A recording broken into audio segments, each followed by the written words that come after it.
About 7 months ago, Emma, my ex-wife, 42 female, and I, 44 male, moved away for her new job. She had been offered an upper management position in a company that she had applied to without my knowledge, and the reason she had done so was because she knew that I would never agree to move away. We had been together for 12 years, married for 10, and we have 8-year-old twins together. Both our families are situated here, and a few years ago my father was diagnosed with leukemia. Since then, it's been very difficult for our family because my dad's health hasn't been great, and we are always afraid of when we might lose him. Naturally, as his only son, I want to be here for him and also for my mother, and so I hadn't wanted to move away after my dad's diagnosis. I thought that Emma would understand what I was going through, but instead, she told me that I was being a little too sensitive and that I can't just keep turning down opportunities to work out of state and expect her to do the same just because my dad was sick. Before my dad fell sick, we had actually been planning to move away because she wanted a change of pace. But after my father's diagnosis, I told her that it would not be possible for me anymore. She tried to be understanding of it in the beginning, but gradually, since last year or so, she had started to become very restless. And we had been fighting quite frequently over this. She wanted to move away because she felt stuck here. And I couldn't possibly think about moving away while my dad was in such a condition. Especially since it would also mean having to leave my mother to deal with it all on her own. Even if I had had any siblings, I wouldn't have been able to leave because my conscience wouldn't have let me. And I kept trying to explain that to Emma, but she refused to see my point, and I just felt like she was being selfish, whereas she felt like I was the one being selfish. And then earlier this year, she just came home from work one day and told me that she had applied for a high-paying position in a company outside of state, and she got the job. That came as a shock to me, and I wanted to be happy for her, but I just couldn't, because she hadn't told me anything about this application or this job. I was kind of in shock, so I just congratulated her and then I said nothing. That day, I remember we got into an argument because she didn't think I was happy enough for her, even though it was a pretty big deal, because I have to admit, it was a good job with decent pay. However, I was just upset that she hadn't even thought that she needed to talk to me about it before applying. And she told me that she didn't even think that she would get the job. But now that she had it, she was thinking of moving away, and she wanted me to come along with her. She wanted to relocate our entire family, knowing what my feelings on this were. So we ended up fighting over that, and it was one of our worst fights. It got so bad that she ended up leaving to go and stay with her parents for a couple of days, and we had no contact for those days. So I actually thought that she was going to file for a divorce and put an end to this. But then she came back home, and we ended up deciding that we were going to try and patch things up between us because we still had the kids and we couldn't let them down. And back then, I thought that I could still make it work with her because I didn't want to let go of this marriage. I was sure that I loved her, and she told me that she did too, which is why she wanted to make it work. But she also didn't want to give up on her dreams, and so after a lot of discussion, we decided that she was going to take up the job and I would stay back here. She told me that she was going to try and travel back and forth as often as she could so that we could make this work. We had no other option but to choose a long-distance marriage for now, since neither of us was ready to give up on each other. It was hard for me to agree, but I had to do it. at least for a while, before we could figure out what we wanted to do in the future. So then she left, and she would come back home every alternate weekend, but even then, she would only get to spend 2 days with us and take a flight back on Sunday evening, since she would have to be back for work every Monday. It was tiring for her, and I knew it, but there was nothing that I could do since she had agreed to this arrangement. With time, I guess she started resenting me, and her attitude towards me got worse. We had promised each other that we were going to try and make this work, but every time that I would try to call her during the week, she would always be really mean to me, and we would inevitably end up arguing about something or other. After a certain point of time, it started feeling like she didn't even want to speak to me. And instead of calling her on my own, I started waiting for her to call me first, and then we started speaking less to each other, and even when we would talk, it was always very cold and weird, and I didn't know what to make of it.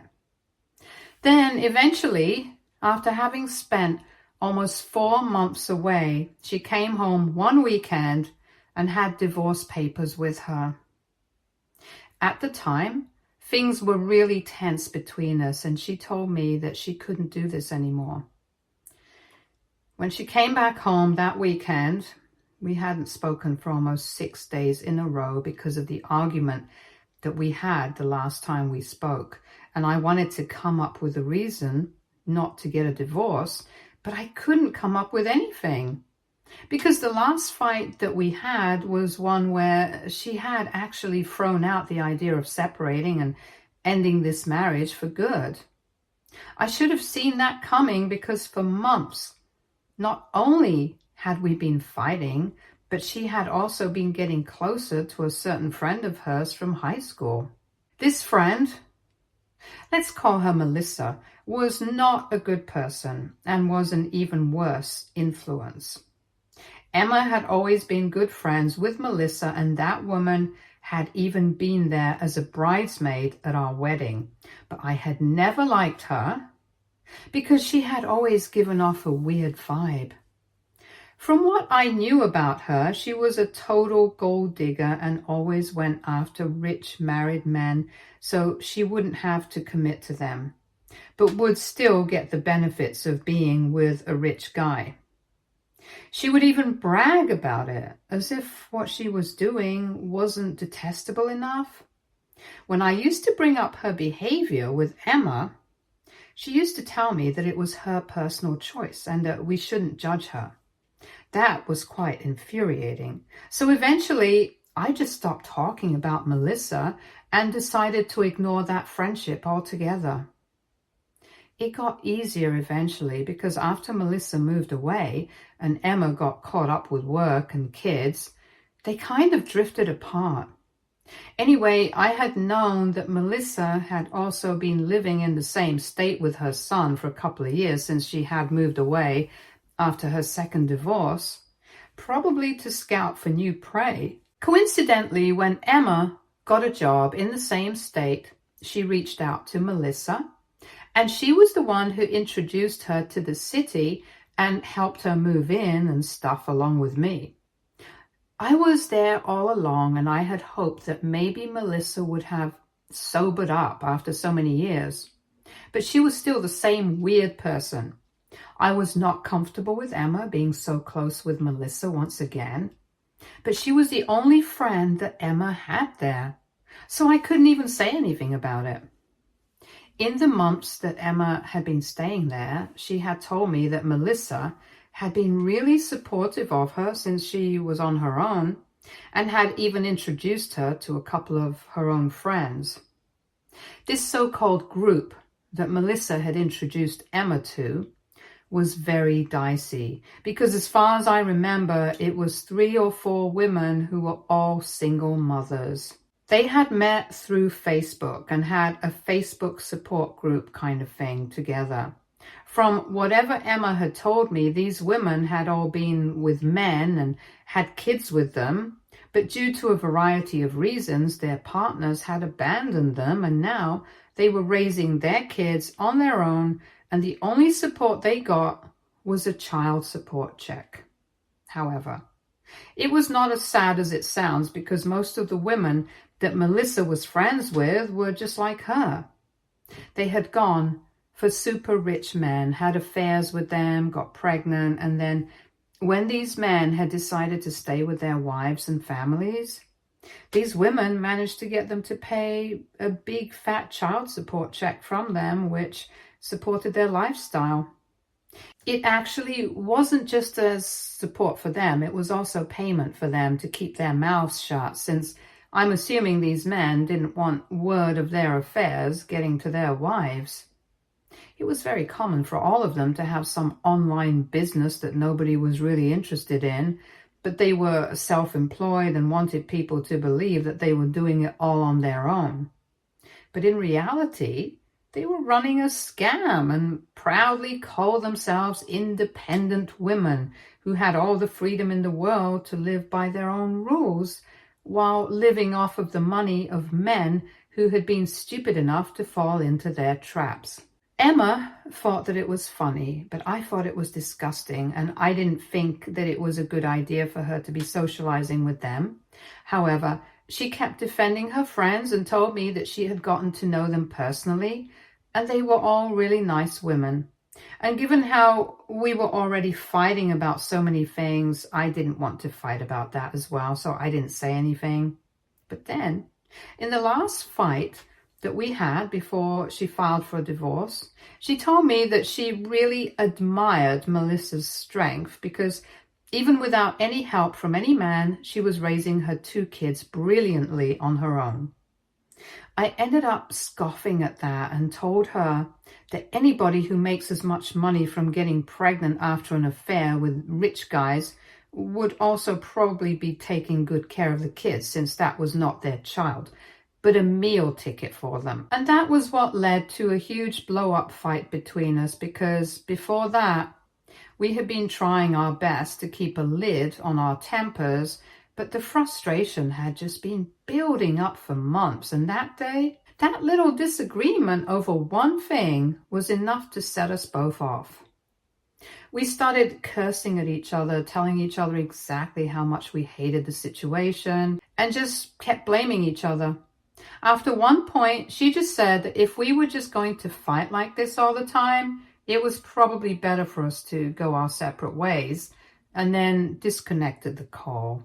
I thought she didn't mean that, and I thought that she was going to call me and apologize, but that never happened. And I was really upset with her as well, so I didn't bother to reach out either. That weekend, she showed up with the divorce papers, and I decided to go ahead with it, because I couldn't find a reason to stay with her anymore either. We had tried our best to make it work, but it didn't, unfortunately. And even the kids, the ones we were supposedly staying together for, hardly got to see us together, and even when we were together, we were not happy. So rather than letting them grow up in a toxic environment, we decided to get a divorce.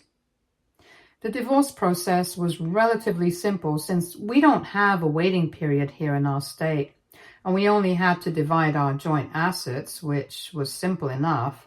I got to keep the house and the kids, since she didn't want to take them away with her right now, and said that at the moment we could stick to our arrangement of her coming back here every weekend to meet them. We had been splitting the cost of raising them anyway, so we continued to do that. Once they were a little older, we would leave it up to them what they wanted to do.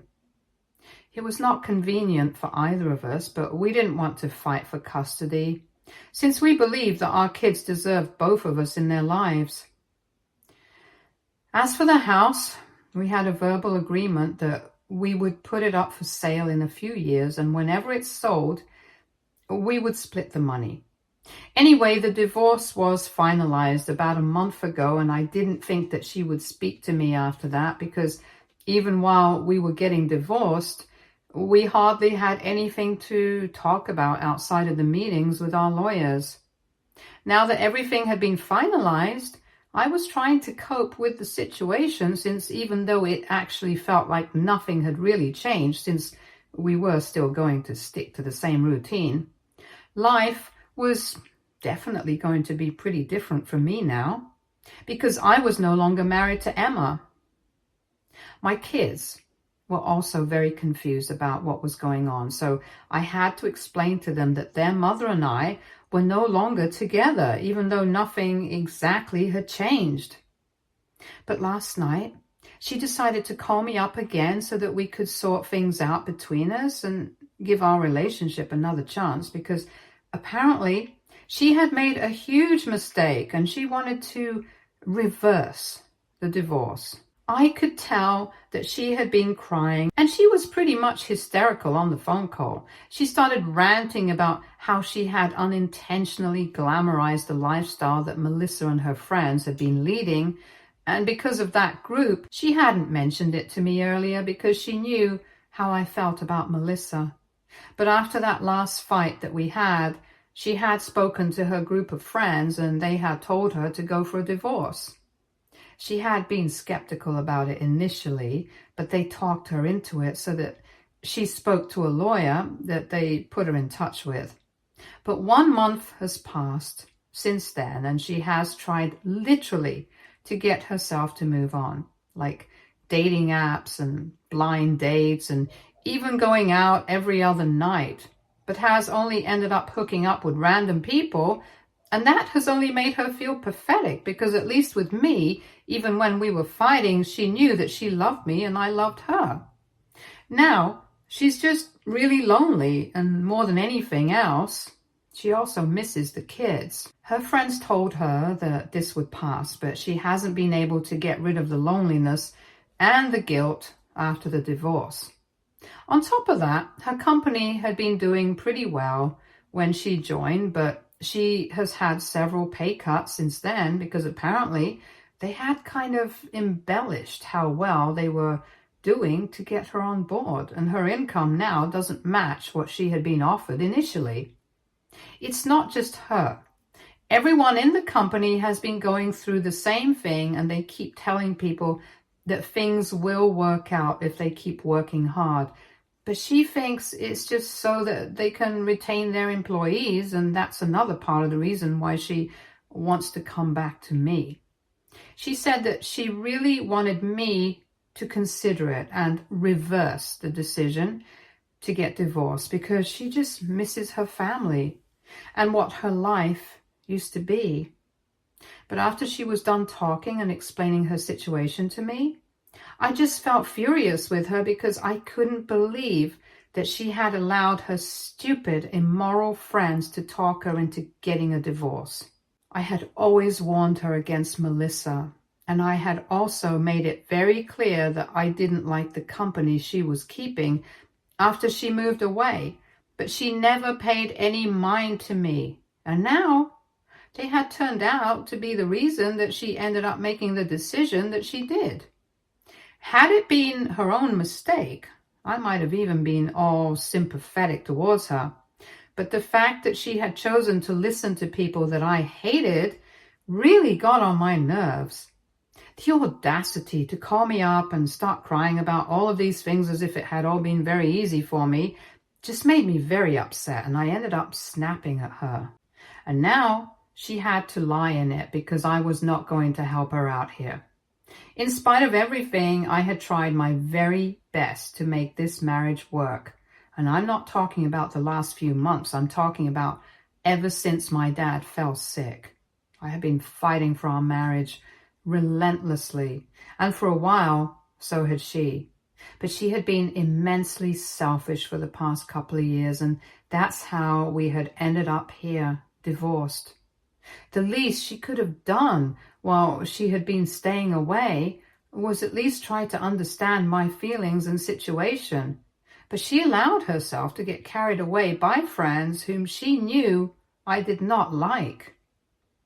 I told her that she was not a high school kid anymore, and that a juvenile excuse like her friends had influenced her to make bad decisions was not going to work with me. She wasn't coming back home drunk to her parents. This was a very different situation, and it had affected my life and even the kids. And now, just because it's inconvenient for her, she wants to reverse the divorce. Firstly, of course, that's not how it works. And secondly, even if it did, I wouldn't do it. I was really upset by everything she had told me right before that. I just couldn't hold back. So I told her that now, if she was feeling really lonely and guilty, then she should just ask her friends for help, because I'm sure if they were the ones who had encouraged her to file for a divorce, they cared about her enough to take her in if she was not doing well financially, and support her emotionally as well. I was also very annoyed by the fact that she had basically just confessed that she had been hooking up with random people for the past month after our divorce. Technically, she was single, so she was allowed to do whatever she wanted, but it made me feel really uncomfortable and depressed, because I felt like it had cheapened whatever we had shared for the past 12 years. So I told her I did not want her back in my life anymore, especially after the things that she had just told me, and that I was going to make sure that the kids stayed with me, because I was not sure if she was a good influence on them anymore. She started crying even harder and told me that she was ready to do anything it took to make things right. But I told her that she had made a decision and she had to live with it, and the kids and I did not need her anymore. Then I hung up and blocked her. When I woke up this morning, I had several messages from my ex-in-laws, and they were telling me that I shouldn't have said the things that I did, because she was already really low, and it was not nice of me to kick her when she was down. They said that it was not necessary because she was already regretting everything that she had done, and seemed to try and punish her more by telling her that the kids and I did not need her.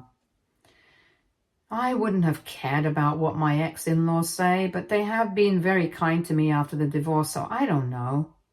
AITA for telling my ex-wife that I don't want her back and that the kids and I don't need her anymore. Update 1. Hello, guys. Thank you so much for all the support that you guys have shown me in the comments. I don't know how to say it, but it really means a lot to me, knowing that so many people are on my side here. And it means even more to me that so many of you have identified with my story and have reached out to let me know that things are going to be all right. It's very kind of you guys, and I know that things are going to get better. It has been 4 days since I posted, and I had blocked Emma after we had that conversation, so she hasn't been able to get in touch with me. But this weekend, she is supposed to come over to see the kids and spend some time with them, so I don't know what's going to happen then. For the past couple of months, ever since the divorce was initiated, she would just pick up the kids from my place and go to her parents' place to spend the weekend with them, and occasionally spend some time here with all 4 of us for some family bonding. But mostly, she would try to stay away from me, and I was fine with it because it just made things easier for me. This weekend, though, it's anybody's guess. I'm actually kind of dreading having to see her, because her parents have been very upset with me and have told me that the things that I said to her were so harsh that she has ended up crying every single time that they have called her after that. I haven't been responding to any of their messages because I don't really know what to say to them.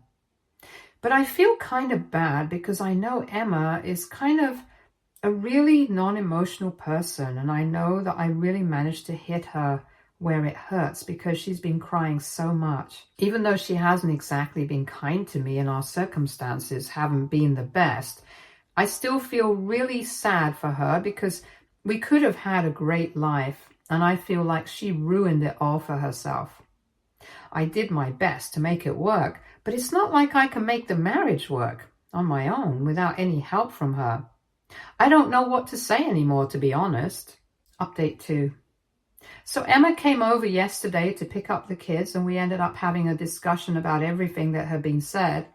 It was clear from her appearance that she had been having a very hard time, and I could see it on her face. And I found it really hard to be cold to her. So then she asked me if I would be willing to talk to her just for a bit, and I ended up agreeing. Once the kids were in their room, we got to talking, and she told me that she was really sorry about everything. And she wasn't referring to the recent months. She was referring to the past couple of years, because it had taken a lot for her to realize how selfish she had ultimately been. And she even said that she did not deserve me. She told me that in the past few weeks after the divorce, every time she would go out on a date or hook up with any guy, all she could think was how she wasn't sure if this was the kind of life that she wanted for herself, and felt guilty for throwing it all away. She had built it up all in her head, but it wasn't all that it was cracked up to be. And when she realized that, it was too late for her to do anything about it, because she had already lost me. While talking, she started crying again, and I tried to comfort her, but she told me that it would only make her feel worse, because that just made her realize the kind of person I was and how badly she had treated me. It was kind of bittersweet hearing her say these things about me, because I would have really appreciated that when we were together, but now I don't know what to say about it. Anyway, after a while, she told me that she had decided to quit her job and move back here so that she could be closer to her family.